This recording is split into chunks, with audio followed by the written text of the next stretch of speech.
What's up, everybody? This is Fred Richani of TSC Gaming, staying alongside David Dedeine, creative director of A Plague Tale: Innocence. We just witnessed the demo at Focus Home Interactive. Man, that was a visceral experience, sir. How's E3 treating you? Thank you. So far it goes very well for us. Yeah, people react pretty well to the experience, if I can say. So yeah, we're happy. And it's very unique because this has taken place, I believe, during the plague in 14th century France, and it's not in Paris or somewhere where people would normally think about. Can you tell us a little bit about the backstory? Actually, it's a story about those two kids, Amicia and Hugo, which are sisters and brothers, and they will be chased from the house, from the home at the very beginning of the story, and they will have to flee in this middle age, very brutal, and they will basically realize that their story is connected to a much bigger one. And soon we will realize that Hugo has a much bigger role than his size let us expect. Yeah. Okay, and now is this going to be more of a survival game, kind of like a stealth game, a little bit of everything? Like, how would you best describe the game as far as genres go?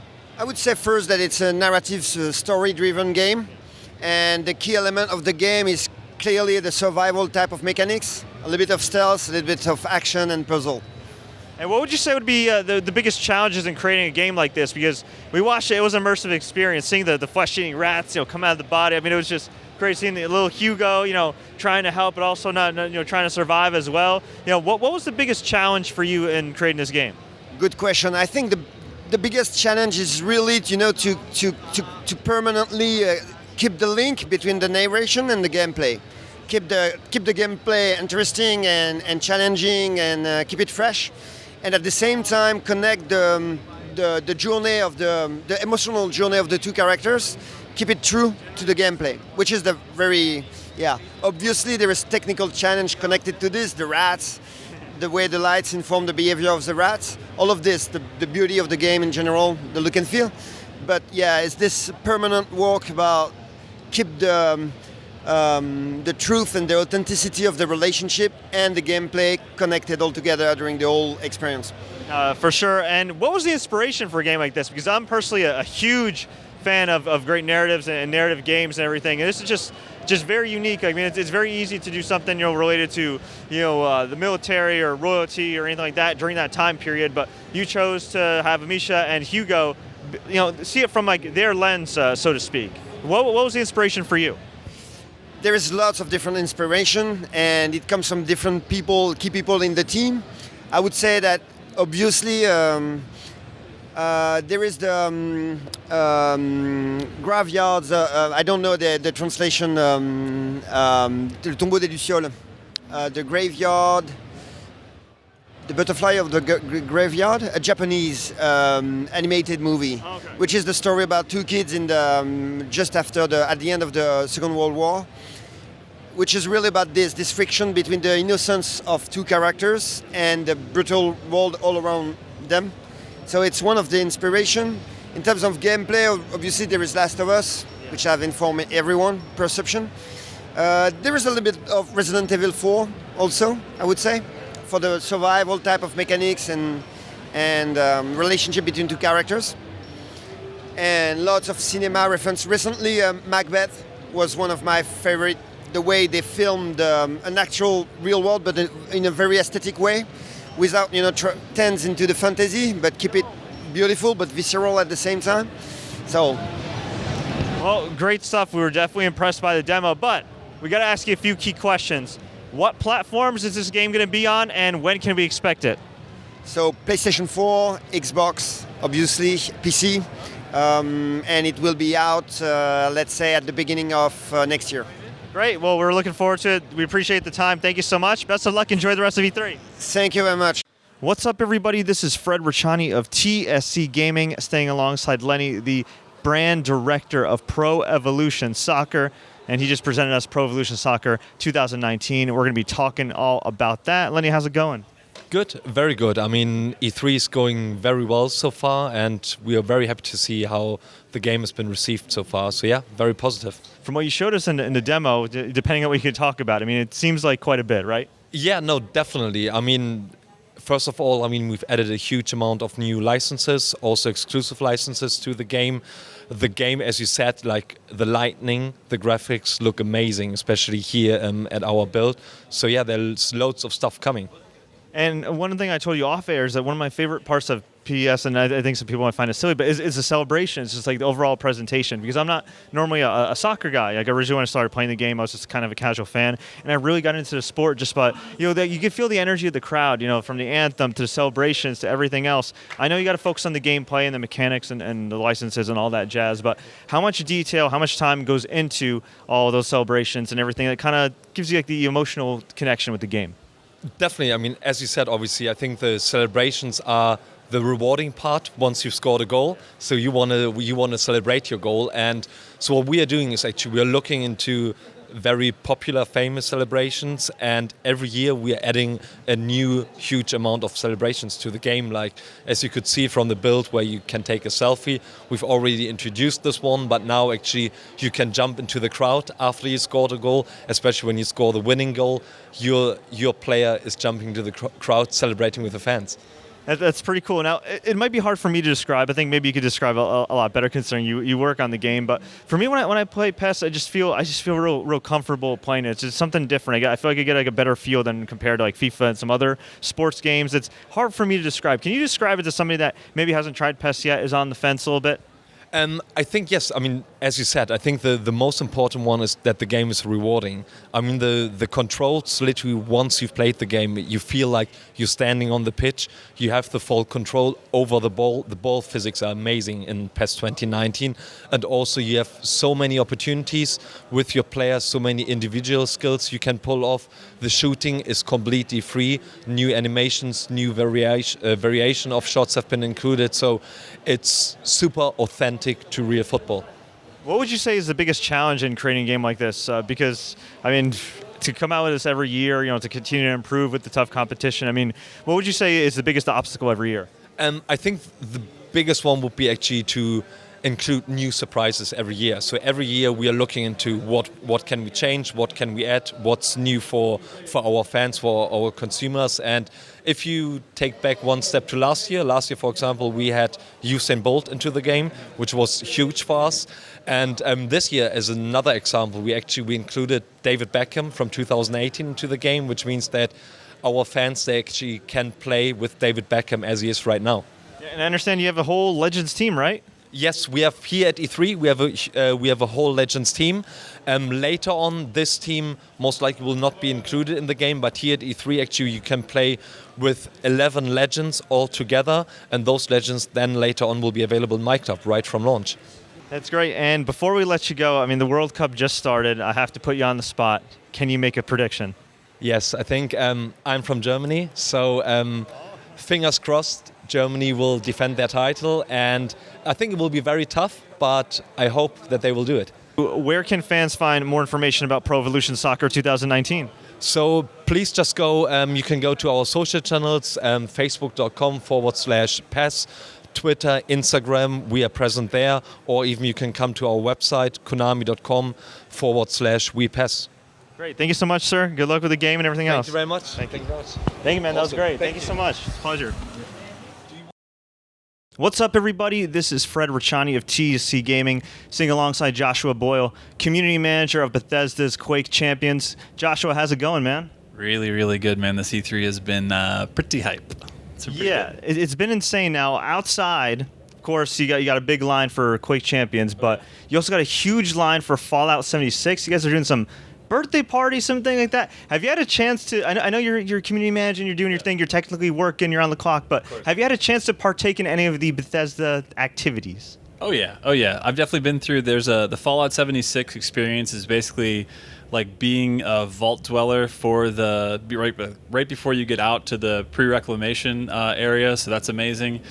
For Blades, which is the new Elder Scrolls mobile game, they've actually got playable versions of that on a bunch of iPhone X's, and that's been really rad. Like you can play, and I don't know if you saw the thing, but portrait mode, or you can actually turn it and play like full analog. And honestly, I was playing with that, I actually had somebody had to come tap me because I was just doing it. I was like, I forgot what I was even doing. It didn't even feel like I was like on a mobile game. It felt like a legit Elder Scrolls, which was really cool. God, and the Rage 2 thing, I don't know if you've been through that, but that's pretty insane. Like, the game's amazing, and then you've got, like, the ice cream in the hole. I don't even know what the hell that thing's called, where you, like, hammer down and you get the rating, and then you've got, like, the guys in character as, like, lunatics from the Rage universe, the new Rage 2 universe. So, yeah, man, it's been a... You guys do props right, man. I mean... Yeah. The stuff, like, the whole showcase that we did for BE3 and then now at E3 has been, like, it's been off the chain. It's been nuts. It's been really cool. Now, can you tell people about your role with Quake Champions? Because when a lot of people hear community manager, they think social media. They're like, oh, community as in forums. Like, what does a day in the life of Joshua look like? Oh man, I mean, there's a lot of meetings. There's a ton of meetings, but yeah, it's basically.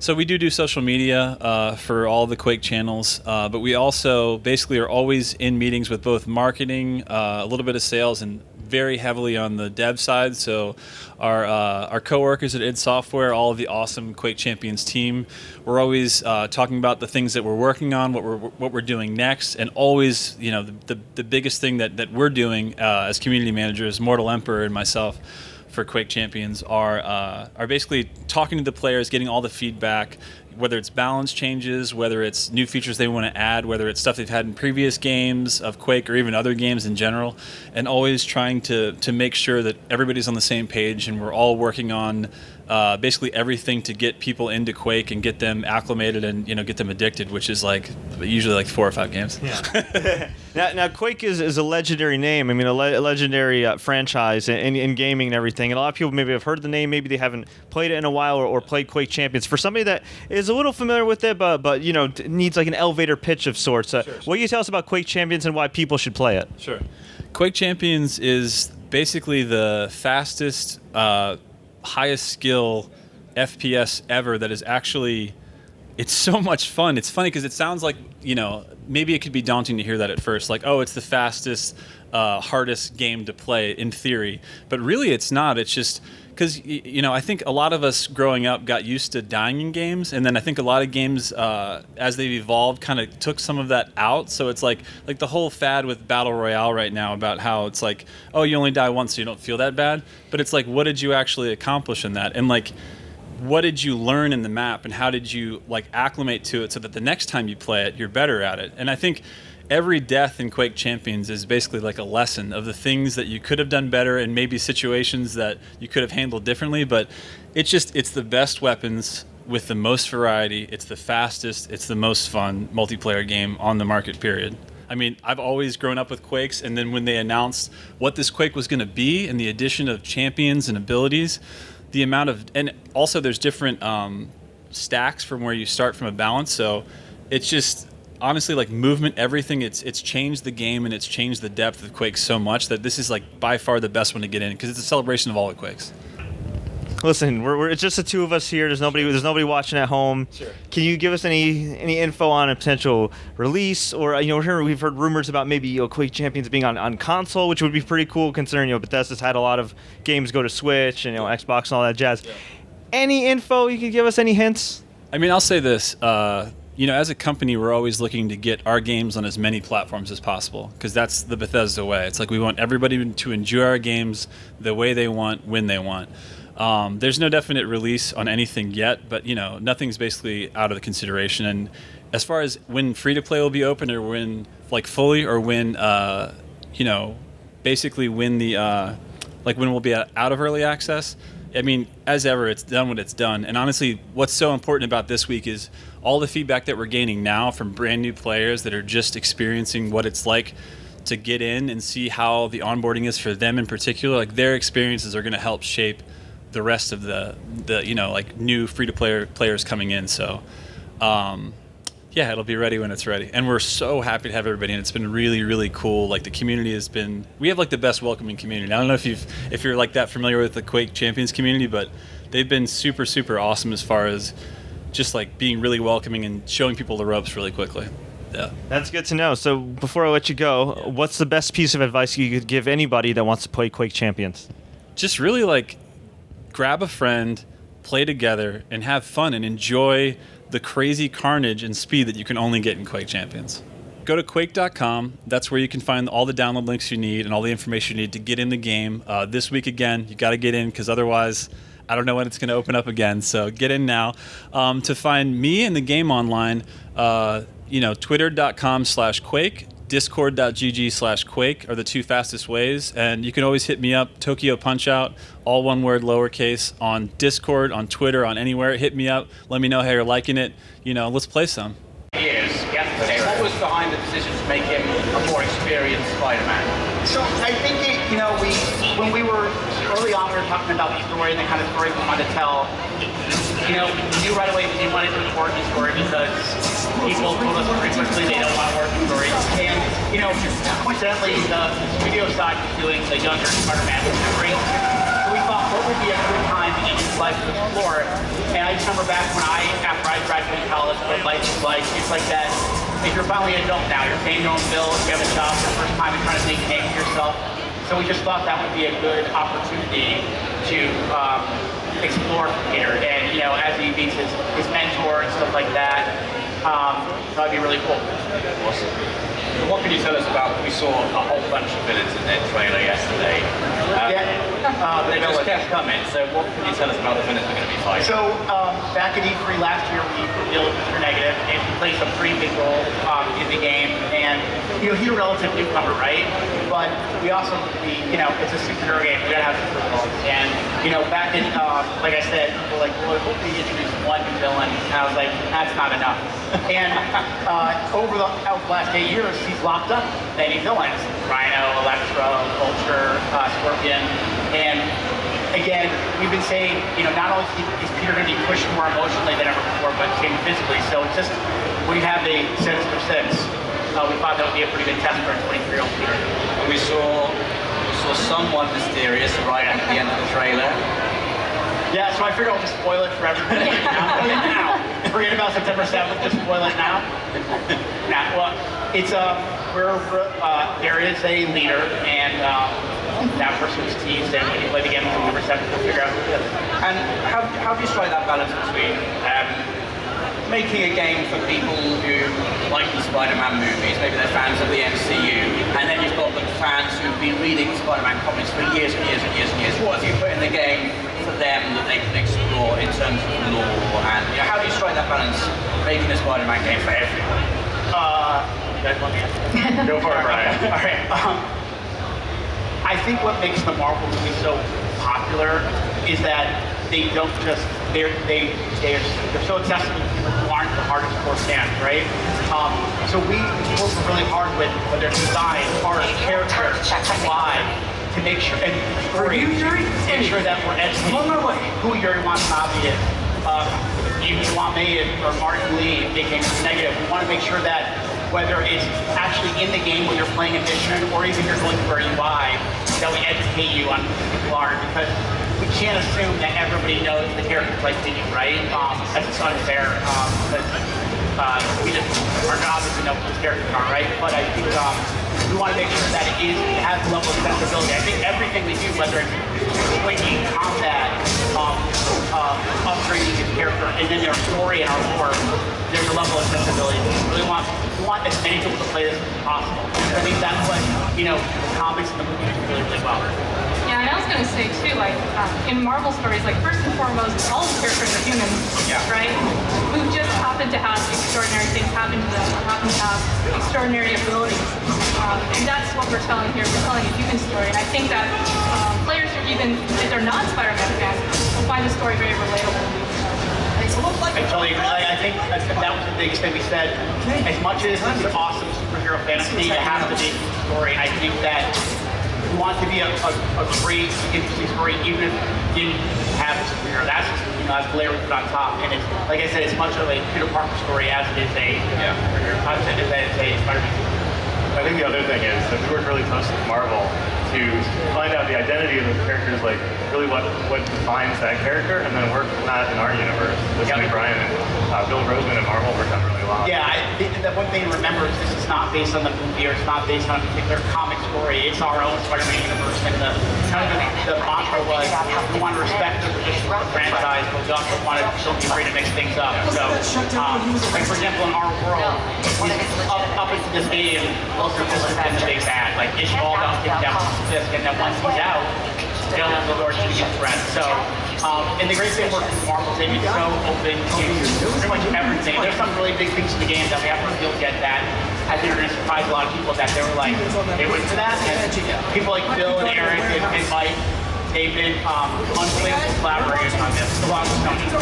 And it's quite amazing that you've been given the freedom to create your own Spider-Man universe. Can you remember, like, I don't know if you can pinpoint a specific moment, but the first day you guys worked on this game and you knew you were going to be creating your own Spider-Man universe, what were the first ideas that came into your head? I would say the first thing you do is you start to fanboy out. Originally, you're like, well, I want this character, and he's going to do this, and he's going to do that. And then the reality sets in that you have to make a Spider-Man game, and you get freaked out to the point of like, there's so much, these characters are beloved by so many people. And then you just break down what's really important about the character. There's so many people on the team that are so love the character. What are the common things we all love about him? And then it's just a really great collaboration between us, Sony and Marvel. And also at the same time, I think that one thing I feel like in the last year or so that really made this game feel really special is that it feels like an Insomniac game. Right. Like I remember reading an article a little while back about like 8 things we want to see from Spider-Man, and one of them was I want to see Insomniac in a part of it. So like if you look at his suit powers, his gadgets, humor, it feels like an Insomniac game. So I think it's one of the things I'm most proud of working on this. So I mean, again, it's not all thanks to the team and all the things that we make it really special. Let's talk a little bit about the combat as we're seeing it, because it's not just, it's the way he's using the environment as well. It was ripping off car doors at one point, now it's pulling like shells down on people. It's incredibly, it's a really expansive fighting system. Yeah, making him an acrobatic improviser was one of the first sort of touchstones of the combat system. Getting a lot of webs in there and using the environment were 2 key things. It took us a while to get all the web action we could get, like the swing kick that Adam just did, something that we had to sort of discover along the way. But the more webs you have, the more unique Spider-Man can feel. Getting him really acrobatic, so the dodging, the leaping, going into the air is another really important thing for Spider-Man. I love that one. Sorry, a little air finisher there. And there's our weapon wheel. Bring that weapon wheel up, when we finally got that in the game, it's just like, wow, that's an Insomniac. It feels like coming home is an Insomniac, you know? Yeah. We're seeing some of an action now. And like for us,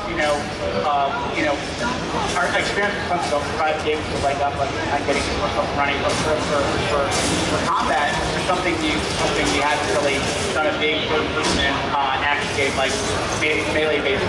So it took a little while, but I would say, a big hats off to the combat team. They really embraced the character, and whether it's the design, the gameplay program team, the animation, and then just our characters, the rigging team, basically the entire studio, everyone pretty much. That's the thing is, it really, one thing about Insomniac, it's such a collaborative team effort, and that it wouldn't be possible without those. So to finally see it all kind of gel and come together.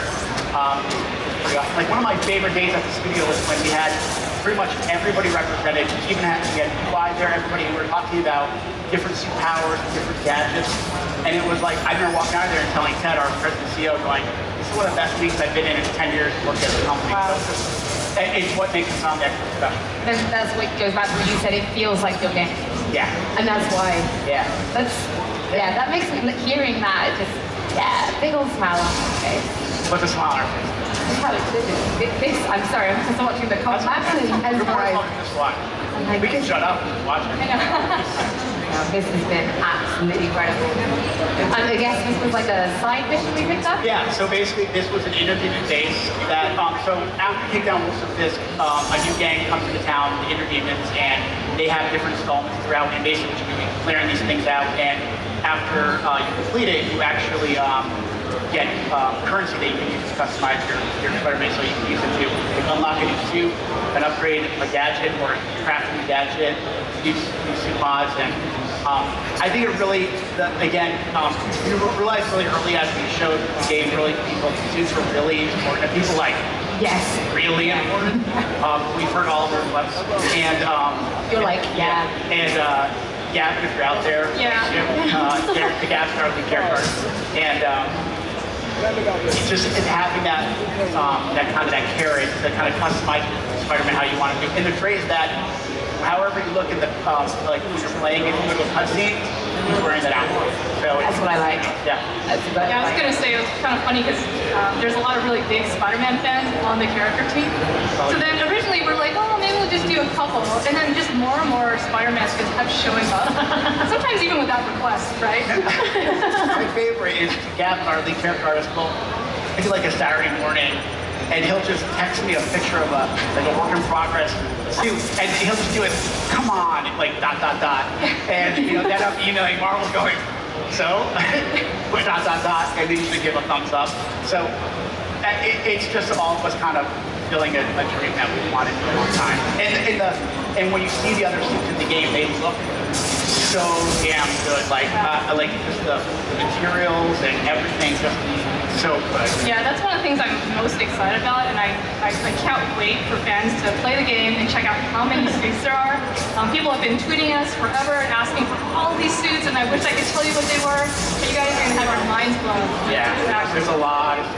I mean, I would quite happily right now just take this demo and just see what I can find in it. Maybe I wouldn't get that lucky. It says focus bar full. Tell me a little bit about what that means. So the focus bar is sort of represents how your flow in combat and traversal, and then you can use that for one of two things. You can either use it to instantly take down an enemy, or you can use it to heal. And so it's a little bit of risk reward in the gameplay system that lets your basically your performance determine how you want to succeed, right? So that's what you're doing. You can actually build that up through like acrobatic combat, whether it's using webs, getting into the air, or actually doing cool traversal moves as well, swinging around the open world. Rob hasn't taken his eyes off the screen. I don't think Rob doesn't realise he's on the stage anymore. He's just like silent. Yeah, good question. Can you climb to the top of the Freedom Tower? Yeah. Can you do it?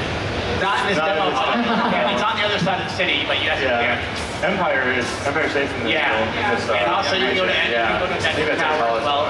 You can climb on anything. Yeah, pretty much there's nothing you can't climb. Is the whole of New York like available right from the get-go? Can you swing around the whole? Yeah, I mean, pretty much.